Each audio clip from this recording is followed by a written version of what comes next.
Hello, everybody. Welcome to the inaugural episode of A Breath of Fresh Sports. I am your host, John Piszczek. Thank you for tuning in. We have a couple topics today. Should be a great show. Is Tom Brady actually on the decline? Will Jarrett Stidham fend off Brian Hoyer for the Patriots' now open starting quarterback job? And which NBA team will most benefit from this time off during the pandemic? Now, something that's been happening throughout the NFL lately is we've been noticing a bit of a turnover. And by that I mean it's almost like out with the old and in with the new. We're seeing the rise of young quarterbacks. We saw a lot of quarterbacks last year either making their first or second playoff appearances over some of the veterans. Like, I want to say Tom Brady and Drew Brees were really the only veterans in the playoffs last year, and both of them were eliminated in the first round. So obviously we're seeing young quarterbacks on the rise. Josh Allen was in the postseason, Deshaun Watson. Who else am I thinking of? Patrick Mahomes, Lamar Jackson. All of them are starting to take over the NFL, and then it raises the question, is the new class of quarterbacks just that good, or are the elite guys like Tom Brady starting to decline? And one of the biggest question marks throughout the 2019 NFL season was, is Tom Brady officially declining? He was 42 years old going into the season, and for the first time in really forever, we saw him struggle. New England, it just seems like year after year, it's Super Bowl, Super Bowl, Super Bowl, and this year they were eliminated in the first round by a Tennessee Titans team that barely squeaked into the playoffs with Ryan Tannehill. And really, you saw it split. You saw a lot of people saying, we're seeing a Peyton Manning type thing where Tom is finally on the decline. And you had another crop of people saying he just doesn't have any weapons in New England. And those people are right. Tom was playing with a subpar supporting cast. If you just look down the list, he had little to no production from his tight end core. I want to say Ben Watson was 38 years old last year. He clearly wasn't going to do anything special. Matt LaCosse was their so-called big free agent signing. And then you just run down their receivers. Their number one receiver, Julian Edelman, led the NFL in drops. And if your number one slot receiver at that is leading the NFL in drops, well, then just how dependable is he? And then you look at the other guys. They made a trade for Mohamed Sanu. It didn't really pan out. He just had ankle surgery in the offseason. N'Keal Harry, their first-round pick. He spent the first half of the year on IR, and he never panned out. But obviously, with all of that said, things weren't ideal in the New England Patriots locker room or with their roster. But I wouldn't quite say that this completely excuses Tom Brady's poor performances. Now, the reason I say that is all throughout his NFL career, his very long NFL career, I might add, the notion with Tom Brady has been he can do more with less. And what I mean by that is, since Randy Moss departed from the team in 2010, the Patriots really haven't had a true number one wide receiver. By that I mean we've seen a lot of slot guys, some guys who maybe wouldn't really succeed on other teams. By that I mean the Wes Welkers of the world, Brandon LaFell, just kind of bridge guys who only spent a year or two with the team. And despite rather lacking a true number one receiver, they were still making deep playoff runs. And really, nothing was different this year. The 2019 Patriots were essentially identical to the Patriots of the past. As always, they had an elite defense, elite coaching, and subpar receivers. The really main difference is Tom Brady just isn't that same guy. Which isn't to say that he's washed up, because I do believe you'll see a rejuvenated Tom Brady in 2020. However, the belief that his decline was solely on the Patriots receivers just isn't true. And my main example of this is if you look back to the 2006 season. You look down his supporting cast that year, and I could argue it's every bit as miserable as it was in 2019. Just looking at their wide receiver room, you had their leading receiver was Rashae Caldwell, who led the team with 760 yards and 4 touchdowns. Following the 2006 season, Caldwell played in just 8 more games before his career was over. Their number one receiver played just 8 more games before his career was over. Jabbar Gaffney that year had 142 yards, and he's really the best one out of this group. He was a formidable, solid 400 to 500 yard player every year. So yeah, if that's your overall best receiver, that's not a very good room. Then you go down the list. You had Troy Brown. This was actually Troy Brown's second to last season, and he had under 400 receiving yards. And following 2006, he never caught another pass in the NFL. You go down one more. Doug Gabriel was cut in the middle of the 2006 season. And then to top things off, their first round pick that season, Chad Jackson, recorded just 152 yards. And following that season, he caught one more pass in the NFL. That was their first round pick that year. Despite that abysmal receiving room, once the postseason rolled around, they scored 37 against their division rival Jets in the wild card. In the divisional playoff, they matched up against the 14-2 San Diego Chargers. And they pulled out the win in San Diego against the 14-2 ball club, led by LaDainian Tomlinson, Phillip Rivers, Antonio Gates. The Patriots took them down. And then, unfortunately, their season would come to an end in Indianapolis, where despite their bad offense, at least on paper, they scored 34 points in a shootout against the eventual champion Indianapolis Colts. So when you really look down the list, he did not have much in 2006, and they still came within 4 points of a Super Bowl berth against very strong postseason rivals.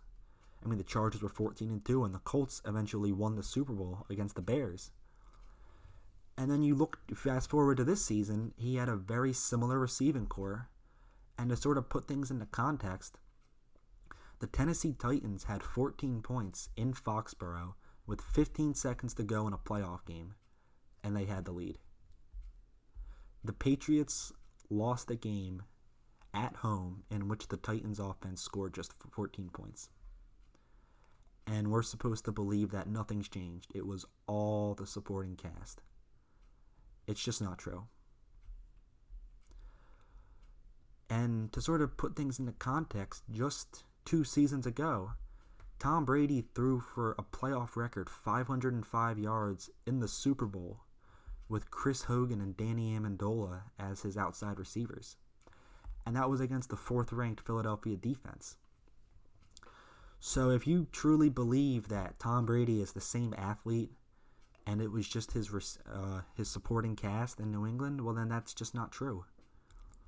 Tom always had less throughout his career. The only difference is now he's starting to slow down a little bit, which sucks to say. We hate to see it, but we saw Peyton Manning in that last season. We saw Brett Favre in his last season. There's no reason to believe that Tom's going to be any different from those guys. And obviously it's not as out of nowhere as those guys' decline was, but it's still happening. Tom Brady, over New England's final 7 games, completed 55% of his passes just once. In a 7-game stretch, one time did he complete more than 55% of his throws. We have never seen Tom Brady play a stretch of football like that in his entire career. And it just happens to be happening at age 42. So this is clear. He's very clearly declining, which isn't to say he's bad, but he is no longer Tom Brady. And, going back to that final stretch of the season, he completed 55% of his passes just once. And then he finished the season by completing 54% of his passes against Tennessee in the wild card. All season long, we were sitting here waiting to see vintage Tom Brady come back and save the day for New England's struggling offense. It simply never happened. And obviously, I do believe that things are going to be different in Tampa Bay. He's going to have a very significant upgrade at receiver and tight end. But it'll be interesting to see how it pans out, because I really don't think his season is going to be as great as everyone thinks. And just to sort of finish this off, people don't realize that in order to win in the NFL, you need to trust your quarterback. Against Kansas City late in the season, there were a couple of plays in that game where Bill Belichick took the ball out of Tom Brady's hands and was running gadget plays. It really shows how much confidence their coaching staff had in Brady when they were routinely running trick plays on a regular basis to take the ball out of his hands. Both James White and Julian Edelman attempted passes last season for the Patriots. Let that sink in. Obviously, with Tom Brady's departure now in the past, the New England Patriots, for the first time in over 20 years, actually have an open competition at quarterback. And for those who don't know, this competition is highlighted by second-year pro Jarrett Stidham, who was actually drafted by the Patriots in the 4th round just a year ago, and a very familiar name in Foxborough, Brian Hoyer. This is now Hoyer's 3rd stint with the Patriots. He was signed by the team as an undrafted free agent, came back, served, I want to say, a 2-year stint as their backup to Tom Brady. He was eventually cut and now brought back as someone who knows the system. And really all around, you're seeing very split crowds on who is going to be the Patriots starter. You see a lot of people saying, oh, well, I mean, Stidham's a young guy. He's got more potential. The team drafted him in the 4th round just a year ago. Obviously, if they did that, they plan on him to be a part of their future, and that would mean starting for the team at quarterback. However, former New England Patriot Rob Ninkovich, who was with the team for many years, was on record saying he believes that Brian Hoyer, not Jarrett Stidham, will get the nod to start Week 1 for the New England Patriots. And for those who want Brian Hoyer, I would say that's a fair analysis. We don't really have much to look at with Jarrett Stidham on tape because he only attempted 4 passes during his rookie season, and all those passes came in garbage time of blowouts. However, there is one thing we can look at. Unlike rookies of the past, Jarrett Stidham was actually the Patriots' primary backup in 2019. Since taking over as the team's head coach and general manager, Bill Belichick has drafted a good deal of quarterbacks during his tenure in New England, and very rarely has he been willing to invest a good deal of trust in a rookie quarterback. When you look at the list, Bill has drafted 11 quarterbacks since 2000. Out of all of them, just 3 of them were handed the backup job right out the gate. Those 3 being Rohan Davey, Jimmy Garoppolo, and to finish off the list, Jarrett Stidham. And even Tom Brady, during his rookie season, he was the 4th string quarterback. As a rookie, Tom Brady was 4th string. We obviously see how that panned out. Rohan Davey, as I just mentioned, actually was the team's backup. You keep going down the list. Cliff Kingsbury spent his rookie year on IR. Matt Castle. No one really knows who their backup was that year, but when the team had drafted Castle, they actually kept veteran Doug Flutie just for some experience in the room. Obviously, 2008, they drafted Kevin O'Connell, and he served as the 3rd string quarterback behind Matt Castle. 2010, they drafted Zach Robinson. He was actually waived in the preseason. 2011, they spent a 3rd round pick on Ryan Mallett, only to sit him behind both Brady and Brian Hoyer. In 2014, we actually had the biggest outlier to this, which was Jimmy Garoppolo, who actually throughout his tenure in New England earned constant praise by Bill Belichick. You really never saw Bill have a bad word to say about him. And even when he was traded to San Francisco, he heaped a lot of praise on him. And in 2016, the team spent a 3rd round pick on now Colts quarterback Jacoby Brissett, and he served as 3rd string behind Jimmy Garoppolo. And then to our final two, in 2018, they drafted Danny Etling, was waived in the preseason, then spent the year on the practice squad. And then in 2019, they drafted Jarrett Stidham in the 4th round. And to sort of add another dynamic to this, Stidham actually beat out Brian Hoyer in the preseason. As a rookie, Jarrett Stidham beat out Brian Hoyer, who had endless experience in the Patriots system. And so I would ask the question, if Brian Hoyer, with a staggering advantage in terms of knowledge and experience, was incapable of beating out Jarrett Stidham as a rookie, then what exactly makes anyone think he can do it now? Hoyer appeared in a handful of games for the Colts last season, and he did not play particularly well in those games. His main highlight being when he was pick sixed by Minkah Fitzpatrick against Pittsburgh. And when you look at that list of players, Kevin O'Connell, Ryan Mallett, Jacoby Brissett, and Jimmy Garoppolo were all drafted in the first 3 rounds. So those were valuable picks. And out of all of them, Garoppolo was the only one who was trusted enough as the primary backup. So although we don't have a ton of highlights or film on Jarrett Stidham, as a matter of fact, it's actually less than a handful of passes is our sample size. What we do have is the fact that Bill Belichick and the best coaching staff in the NFL trusted him enough to go with their gut and go with him over someone who they had a ton of experience with in the past.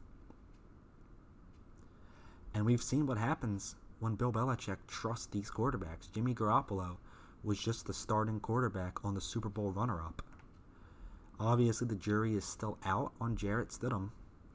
However, you really have to look at this confidence, and that should be something we factor into this. Especially when, despite all speculation and rumors about what they might do, New England did not select a quarterback in the 2020 draft. There were tons of rumors, are they going to go for Jordan Love? Could they settle for someone in the mid-rounds? Maybe Jalen Hurts? No. Even after losing their Hall of Fame quarterback, they did not draft a quarterback, which tells you Bill Belichick is not someone who would intentionally lose games. The only way he would not draft a quarterback is if he thinks there is someone on that roster who can win. And if Brian Hoyer wasn't trusted enough to even be the backup quarterback last year, then what makes you think that Bill trusts him enough to win?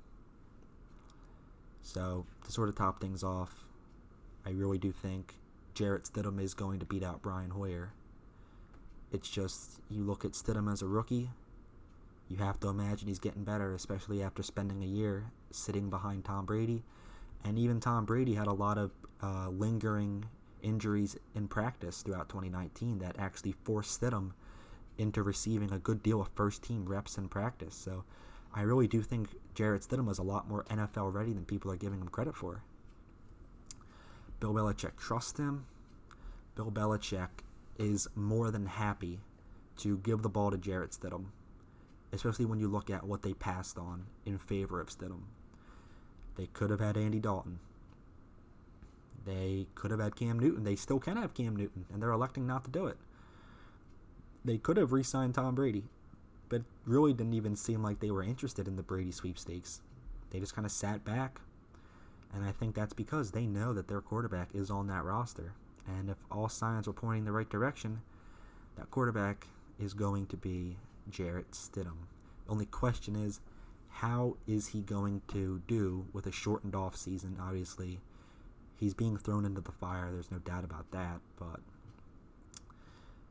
as a second-year player getting prepared for his first ever, NFL starting job, it really is going to be a disadvantage that he doesn't have an entire off-season to prep and an entire training camp to gain chemistry with his receivers.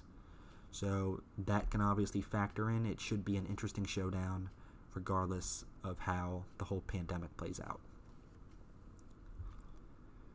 And then, in a different sport, the NBA to be exact, some would argue that the time off is actually going to benefit some teams. And one team in particular I can think of is the Los Angeles Lakers. And what I love about them is, see, there's a trade-off in the NBA. We see this a lot where older players in particular sometimes overwork themselves in the regular season, and then when the playoffs roll around, they're gassed. And their playoff performances don't really add up with their regular season performances because they're exhausted. And that's to be expected when you have an older roster. And when you look at the Los Angeles Lakers, their roster is about as old as it gets. I mean, Rajon Rondo, Danny Green, Dwight Howard, LeBron James, all of those guys are in their early to mid-30s, and they're all playing major roles. I left out JaVale McGee, but that's another one. All of those guys are supposed to have massive roles for the team in the postseason, and they are all very old. They have a lot of miles on their basketball legs. Really, the only young player who plays a major role is Kyle Kuzma. And if Kyle Kuzma is your only fresh player, well, then that's going to be a problem when you're matching up against the Clippers. And speaking of the Clippers, I believe they play a huge factor in this, because when you're matched up against a team that is as defensively ruthless as the Clippers, you cannot afford to get tired. The Lakers, they do have some nice defenders. Danny Green, obviously, Anthony Davis. Who am I thinking of? Dwight Howard, I meant to say. They're all great defenders, but they simply don't add up to what the Clippers have, with Kawhi Leonard, a former Defensive Player of the Year, Paul George, a lockdown defender, Zubats, who is a great shot-blocking center, Patrick Beverley, a ruthless point guard. So I believe that going into that series, fatigue was a factor we were going to look at. However, when you look at things now, LeBron James, at age 34, now is going to have a good deal of time to rest himself. And I believe that an older roster like the Los Angeles Lakers, it is really going to help them having this available time off to sort of rest themselves before giving it their all in the postseason, especially if there's a new postseason format. And the one that the NBA is actually looking at the moment would be just the top 16 teams get in, the 1 seed plays the 16 seed, and if that were to happen, the Los Angeles Lakers would be matched up against the Brooklyn Nets, who are without Kevin Durant and are without Kyrie Irving. So you have to imagine that would be an easy win for Los Angeles. So Los Angeles would have all this time off to get their old players certainly a lot more well-rested, get them ready for the Clippers, even the Bucks if they were to match up. And their first round series would be against a Brooklyn Nets team that doesn't even lack a superstar, but they lack even a star. I mean, Spencer Dinwiddie would probably be their best player going into that series. So I truly do believe that the Los Angeles Lakers would make out like bandits if the season were to resume as currently constructed. And the difference in the NBA champion this year could very well come down to how this quarantine pans out. A lot of people did not give them a shot against the Clippers to begin with, just because obviously Kawhi Leonard hit big shot after big shot after big shot in last year's postseason. And like I just mentioned, they have defenders everywhere. I left them out earlier, but they acquired Marcus Morris from the Knicks. And when Marcus Morris is your 4th or 5th best defender, well, then your team is ruthless on defense. And that's something that should be feared and marveled at. But I believe that a fresh, rested, postseason LeBron James could very well be the difference in which team has their championship parade come June, if things were to go as planned.